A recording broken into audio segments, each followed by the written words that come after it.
Welcome back to the WHHI News. Let's take a trip, shall we, to the Coastal Discovery Museum. We are back at Coastal Discovery Museum, and always a beautiful place. You can see the camellias behind us, and Rex, the CEO, is going to talk about the vision, the master planning for the whole property. So, yeah, I mean, this is really exciting. We are looking at redesigning our entire 70-acre property. Okay. And so we have some really beautiful enhancements that have been done. This camellia garden that Fred and Donna Mansky put in starting in 2009 is a huge attraction in the winter. And we really envision the entire perimeter of the property being developed as this really beautiful botanical garden. That's a destination location for Hilton Head Island.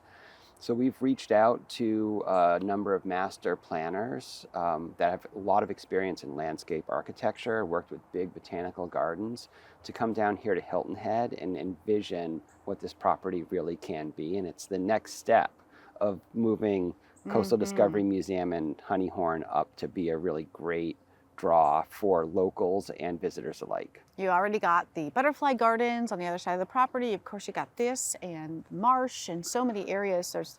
Give us a sneak peek of some of them. Yeah, and so like some of these other areas, you know, we envision along the marsh, there are a lot of rare and endangered plants in South Carolina. Having a special focus area for some of those that we'd like to encourage people to grow.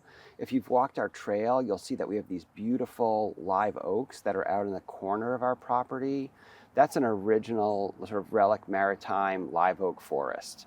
And so we don't need to plant anything there. We just need to interpret it and take these pathways through so it's accessible to people. Yeah. And that sort of physical infrastructure, getting brick pathways down that people can walk on that might have mobility issues, or we have people that come to our property and really want to see it, but they're in wheelchairs and they can't access our property. We want to make it accessible to everyone, but we also don't want to impact the character it has of being an old Hilton Head Island site where you have farm fields and fences and these sort of like live animal collections like marsh tacky horses, which we would love to bring back on our property.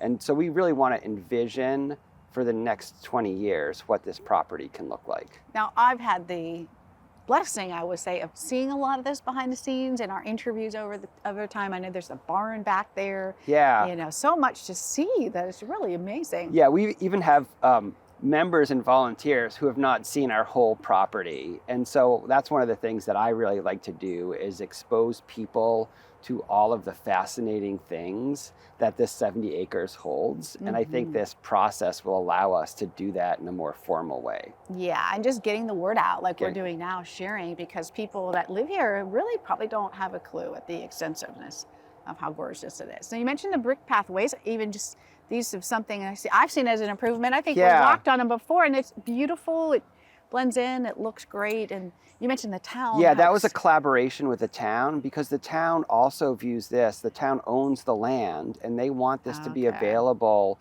for everyone in the community to be able to see this beautiful camellia garden. And so they really helped us up our game in this one area, and then we want to respond by like really being able to do the whole property and put in our part for that. So we're in a fundraising campaign for our big botanical garden and master plan at the museum. Gotta have the funding. That might be a little off topic, but reminding viewers that this is actually open for some space renting, like the pavilion, which is huge. Yes. And just remind people that that's there as well. Yeah, so we have the pavilion, and this is a beautiful time of year to be outdoors in the Lowcountry. The camellias are blooming. We do a lot of weddings in our pavilion. We do other community events. You know, a lot of people come to our property and come to like the Italian festival or the seafood festival, and they use our fields. Yeah. But there's so much more to the museum to explore, and so I want to encourage people that have been here, maybe for parking for RBC Heritage, to come back and see the rest of the story that is our entire 70 acres. And that's going to do it for this edition of the WHHI News. I'm Allie McNair. Thanks for watching. We'll see you the next time.